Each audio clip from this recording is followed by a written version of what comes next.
jadi macam ni?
Okey. Dah on ni. Assalamualaikum warahmatullahi wabarakatuh. Perkenalkan, nama saya Sabrina Albirami dari kelas 5A BKPI dengan NIM 122116208115. Di sini saya akan memenuhi tugas ujian akhir mata kuliah pendekatan konseling kontemporer.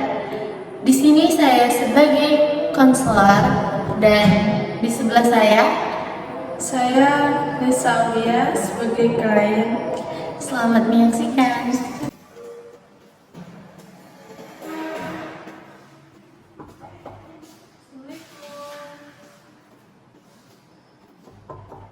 Assalamualaikum.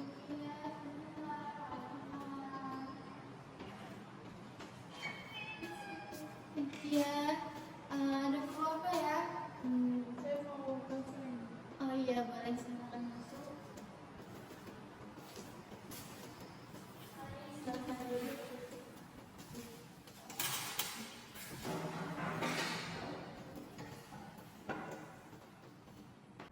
Baik, sebelumnya boleh kamu perkenalkan diri terlebih dahulu? Baik, perkenalkan nama saya Nisa Aulia. Saya dari mahasiswa UIN. Jadi sebelumnya Nisa udah pernah melakukan konseling sebelumnya? Belum. Oh, belum ya. Berarti Nisa baru ini pertama kali melaksanakan konseling. Nah, kedatangan Nisa ke sini karena ada apa rekomendasi dari teman atau keinginan Nisa sendiri nih mau konseling? Ada dari teman. Oh gitu. Berarti Nisa udah kenal dengan saya? Kenal nama ya? Belum kenal nama aja. Ya, kakak perkenalkan diri lagi ya. Nah, nama kakak Sabrina Albirami. Kebetulan kakak juga alumni dari UIN Siska Riau dari jurusan bimbingan dan konseling pendidikan Islam. Nah, jadi sebelumnya tadi kan Nisa bilang nih, Nisa belum pernah melakukan konseling. Nah, jadi sedikit kakak bahas pengertian dari konseling itu ialah suatu proses pemberian bantuan kepada seseorang. Nah, jadi di sini kakak akan membantu menyelesaikan permasalahan yang Nisa alami. Nah, jadi kalau boleh tahu nih, kan di sini Nisa mau cerita. Jadi nanti ketika Nisa cerita, kakak akan yang ada yang namanya asas kerahasiaan. Jadi di dalam proses sesi konseling kita nanti, apa yang Nisa ceritakan tidak akan tersebar kemana-mana, dan itu akan sampai di diri kakak pribadi aja. Seterusnya sesi konseling ini akan berjalan selama 30 sampai 45 menit. Apabila di dalam waktu itu sesi konseling kita belum selesai, maka kita akan menentukan jadwal sesi konseling selanjutnya. Oke. Nah, jadi maksud kedatangan Nisa ke sini kan pastinya mau menceritakan permasalahan yang Nisa alami. Nah, kalau boleh tahu apa permasalahan yang sedang Nisa Nesa tuh kayak merasa sakit, merasa sakit hati itu, tapi kejadian di masa lalu gitu. Kalau boleh tahu kejadian apa? Kejadian pas Nesa di pondok. Jadi adalah temennya satu kamar kan. Dia tuh sama-sama dia, kayak satu suku sama-sama dia. Jadi biasanya nggak ada teman. Jadi adalah kejadian malam itu Nesa udah tidur, mereka belum. Jadi situ tiba-tiba orang tuh masukin makanan ke mulut Nesa. Itulah tiba-tiba Nesa terbangun. Jadi ada rasa mau nanya, mau ngelawan gitu kan, tapi dah diam aja Nesa daripada nanti tambah jadi gitu kan. Nesa pindah tempat aja, orang tuh ketawa kayak gitu. Di kamar tuh cuma ada Nesa sama 2 orang gitu. Berarti setiap kamar ada 3 orang. Enggak ramai kak.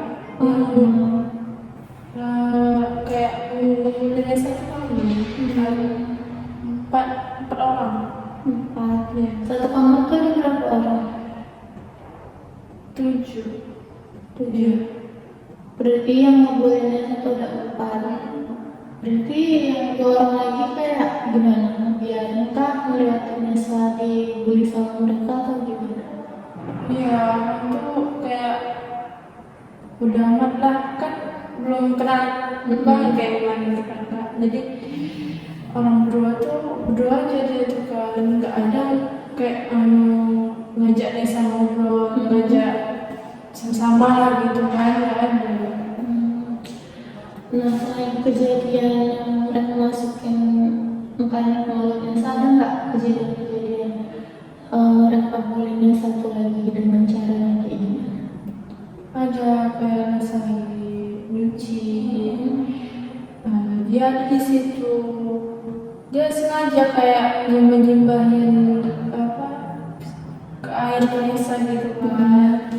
Terus ada juga Nesa kan dulu pindahan tadi ya, kembali ke kampung tuh. Jadi bahasa Nesa kan kayak ada bahasa Melayu ke Indonesia masih kan.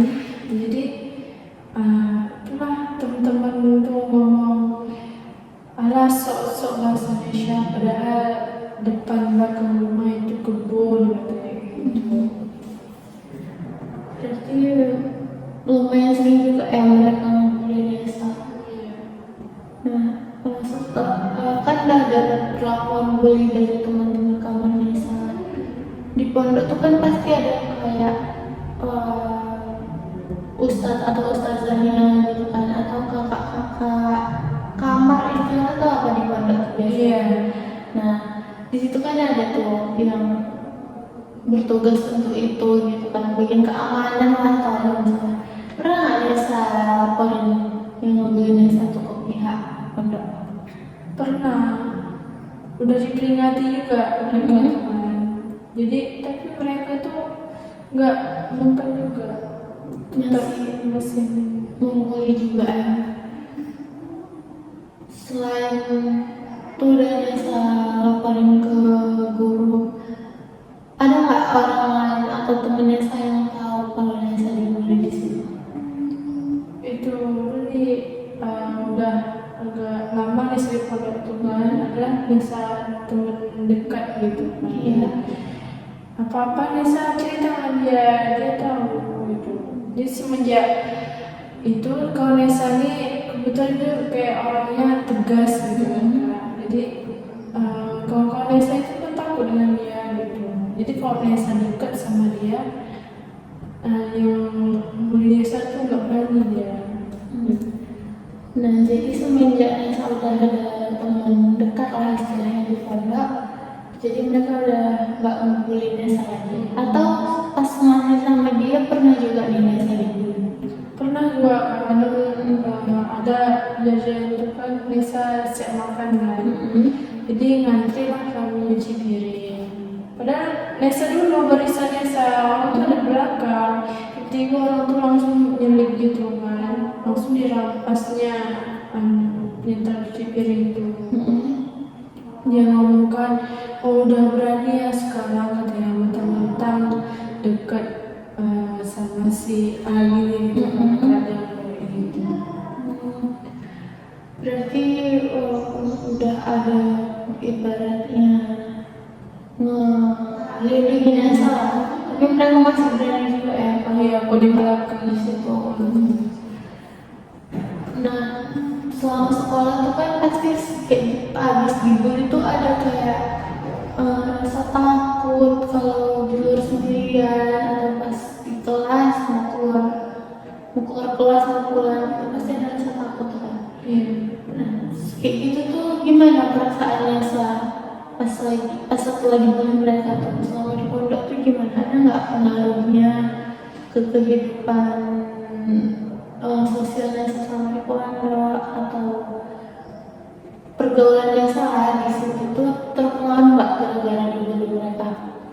Iya, terpengaruh kayak cukuplah temen yang sama dekat ini gitu kan, nggak ada mau sama yang lain kayak gitu. Kayak misalnya ada yang lain tuh kayak butuh Vanessa kayak memanfaatkan juga kayak gitu. Itu Vanessa langsung curhat lah dengan teman dekat Vanessa gitu. Nggak mau gitu, nggak mau kalau ada teman-teman yang lain yang baru kayak gitu kan, nggak mau Vanessa. Jadi maksud aku tadi kayak kegiatan-kegiatan di pondok ini berpengaruh nggak? Misalnya kan abis tidur itu Nesa entah ada rasa stres atau apa, jadinya berpengaruh sama kayak untuk belajar Nesa, kegiatan pembelajaran di kelas atau ekskul di pondok itu kan Nesa ada berpengaruh nggak ke situ? Ke situ kurang sih Kak.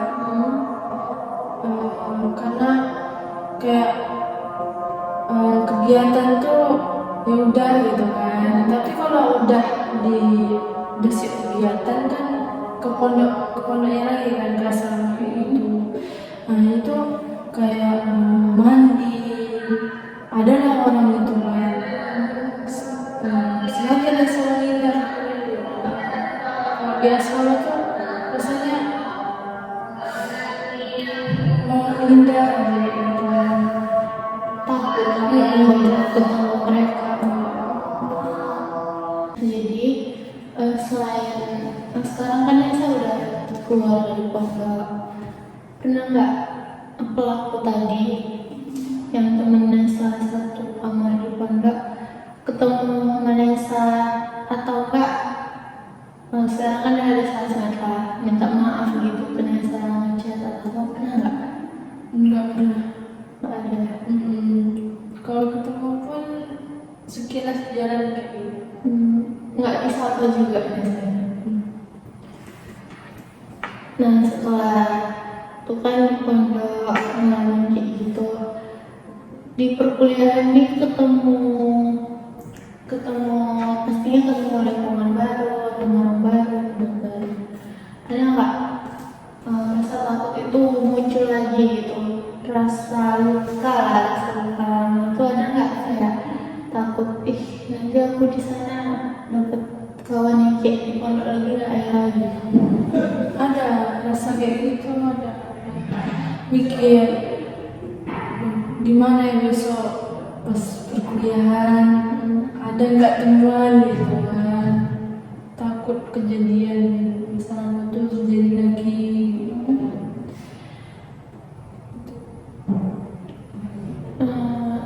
Pernah nggak gara-gara dibully itu Nesa kayak stres atau kayak nggak mau keluar karena takut bersosialisasi dengan orang? Ada rasa kayak gitu ada. Sampai sekarang masih ada nggak? Ada tapi nggak terlalu. Oke, nah jadi tadi kan Nesa bilang kayak ada rasa stres tapi nggak terlalu berlebihan, takut. Mungkin kalau ketemu orang baru atau lingkungan baru itu tadi pasti ada rasa itu muncul lagi.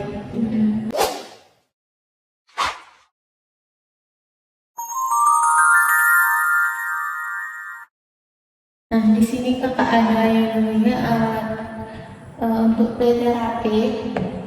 Di sini kalau misalnya kita lagi stres atau apa, boleh nih, karena kakak juga ada kan, kakak dulu juga hampir sama kayak Nesa, tapi bukan bully. Kalau misalnya lagi stres sama keadaan kayak lagi banyak tugas atau apa gitu kan mau stres, jadi kadang kayak rehat bentar dulu nih, squishy pak, kayak remas atau apa gitu kan untuk ngilangin stres. Karena ini juga ya sih yang fungsi kadang kayak untuk membantu menghilangin stres. Coba misal ketika nanti misalnya nggak nampak ya, lihat dikit ke kamu. Nah, jadi nanti ketika mungkin Nesa ada rasa takut itu lagi muncul atau saat ketemu orang baru, boleh Nesa bawa ini di tas kan. Jadi kalau kita takut stres, boleh Nesa kesini stresnya gitu. Boleh.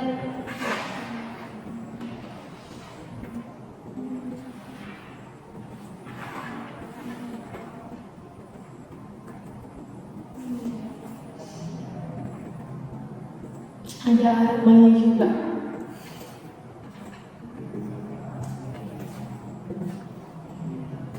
Nah, jadi mungkin ini boleh lah nanti Nesa bawa. Kalau kita lagi stres atau apa, boleh Nesa seperti kakak kata tadi.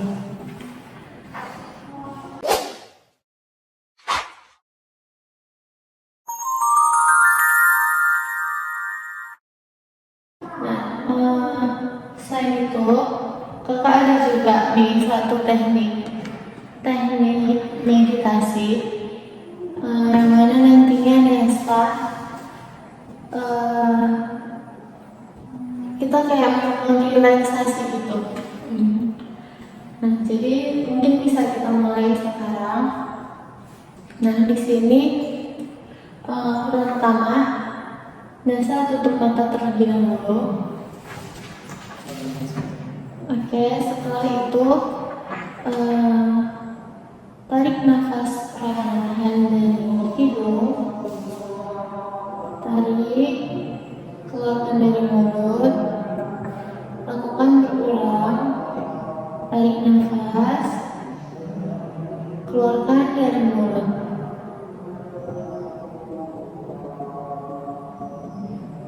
Setelah itu lakukan hal itu berulang kali sambil dengarkan arahan dari kakak.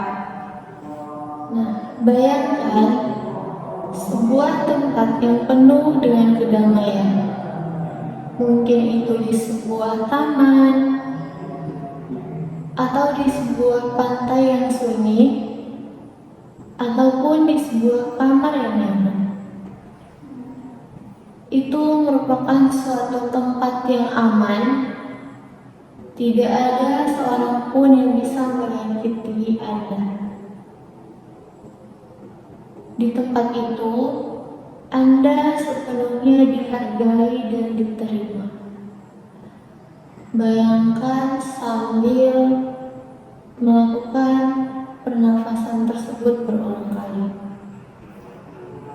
Selanjutnya, bayangkan Anda duduk di sebuah tempat yang aman tadi, dan Anda mulai merasakan kehangatan yang lembut mengalir di sekitar Anda, seperti sinar matahari atau pelukan yang menenangkan. Kehangatan itu membawa pesan kepada kamu bahwasanya kamu kuat, kamu berharga, Dan apa yang terjadi kepada kamu tidak mendefinisikan siapa dirimu. Biarkan pesan ini mengisi penuh hati Anda. Bayangkan rasa sakit, ketakutan, atau luka hebat akibat bullying tadi seperti awan gelap di langit. Saat Anda bernafas, bayangkan angin lembut perlahan-lahan meniup awan itu pergi, membawanya jauh pergi dari Anda. Langit Anda sekarang sudah menjadi cerah dan penuh dengan cahaya. Anda layak untuk merasakan damai dan bahagia. Sekarang, bayangkan Anda sedang berdiri tegak di depan sebuah cermin yang besar, dan Anda melihat versi diri Anda yang penuh dengan kekuatan. Anda melihat seseorang yang berharga, berani, dan layak untuk dicintai. Katakan kepada diri Anda sendiri di dalam hati dengan suara yang lembut bahwasanya saya berharga, saya layak untuk dihormati, saya kuat dan mampu menghadapi apapun. Rasakan kekuatan itu mengalir dalam diri Anda.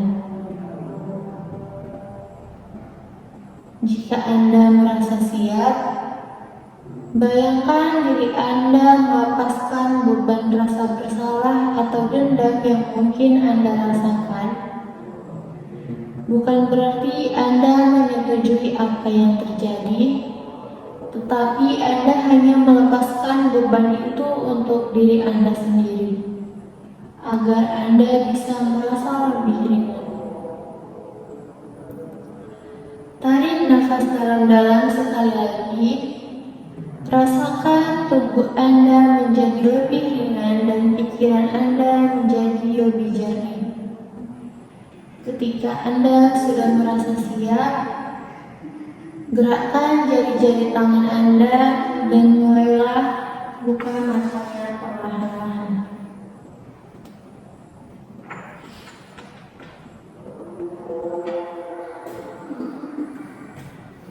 Oke, nah, jadi tadi kita udah melakukan yang namanya teknik meditasi.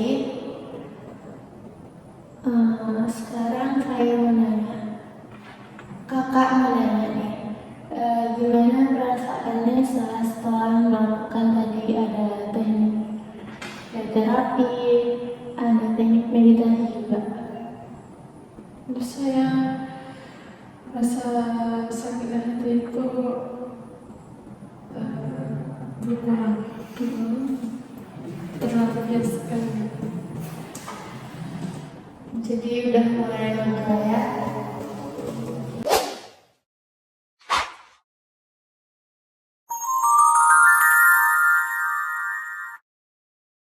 Jadi kalau nanti misalnya ada kejadian seperti di masa lalu itu lagi, tapi jangan sampai. Nah, kakak harap Nesa bisa lebih berani untuk menghadapinya. Jangan hanya diem aja. Kalau bisa juga dilaporin aja orang-orang yang seperti itu ke pihak-pihak berwajib, kayak tadi di pondok, kalau kita laporin ke pihak sekolah, kayak ustaz-ustazahnya. Nah, jadi kakak harap ya bisa lah kita melawan, jangan nanti diam aja, karena kalau nanti kita diam aja, orang juga pastinya nanti akan semakin semena-mena kepada kita, karena kayak dia mungkin berpikirkan, dia papain dia aja kok nggak berani melawan gitu kan. Nah, mungkin itu tadi karena Nesa juga nggak ada melawan, tapi ada bagusnya juga sih, karena kadang kalau kita sama-sama ego, kita melawan juga, nanti mungkin kita dapat masalah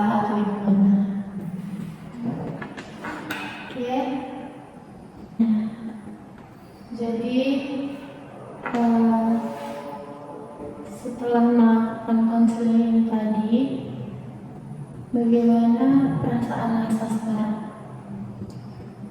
Perasaan saya kayak lega gitu. Hmm. Rasa sakit hati di masa lalu itu terlampiaskan. Oke, mungkin sesi konseling kita sampai di sini.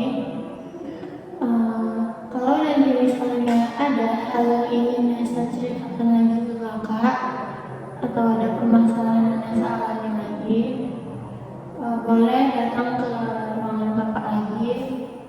Hubungin kakak terlebih dahulu ya untuk kita konfirmasi jadwal konseling selanjutnya. Oke. Oke, terima kasih. Ini boleh dibawa. Apa lagi ya? Ini berdiri sama ya.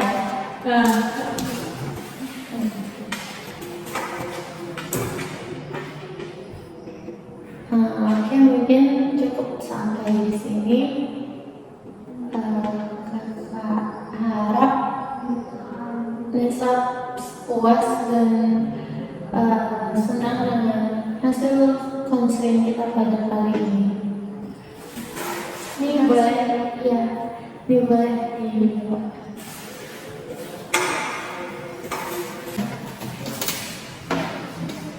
Iya, mari kita antar. Iya. Iya.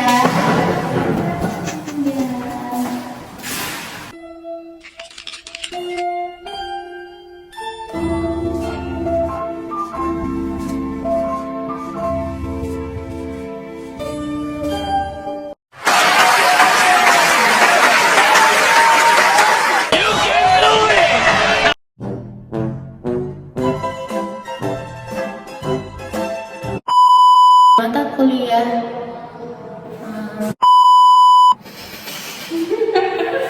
tunggu ya, iya.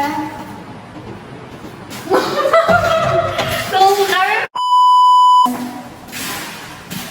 Aku kok ikut keluar ya? Mata kuliahnya. Kenapa Nesa bilang?